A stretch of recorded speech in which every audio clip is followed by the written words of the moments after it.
இந்த உலகத்தில் ஒரு மனுஷன் நல்லா ஹெல்த்தியாக நீண்ட நாள் உயிர் வாழணும்னு சொன்னால் ஒரு நல்ல டாக்டர் போய் சந்திச்சா டாக்டர் 2 ஆலோசனை கொடுப்பார். ஒன்று உடற்பயிற்சி, இன்னொன்று நடைப்பயிற்சி.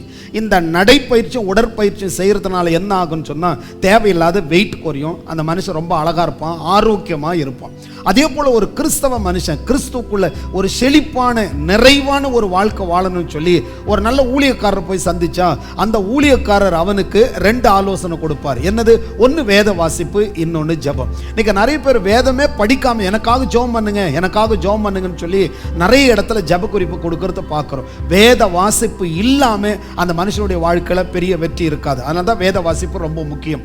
நீதிமொழிகள் புஸ்தகத்தினுடைய 28வது அதிகாரம் 9வது வசனம் சொல்லுது, வேதத்தை கேளாதபடி தன் செவியை விளக்குகிறவனுடைய ஜெபம் அருவருப்பானதுன்னு சொல்லி. சங்கீதக்காரன் சொல்றான், வேதத்தை நேசிக்கிறவர்களுக்கு மிகுந்த சமாதானம் உண்டுன்னு சொல்லி. அதனால உங்களுடைய வாழ்க்கையில் வேத வாசிப்பு இருக்கட்டும். வேத வாசிப்போடு கூட ஜெபத்துக்கு முக்கியத்துவம் கொடுங்க. சர்ச்சுக்கு போங்க, நிறைய வேத வசனத்தை கேளுங்க, தினந்தோறும் வேத வசனத்தை அலசி பாருங்க. அதனால உங்களுக்கு நன்மை உண்டாகும்.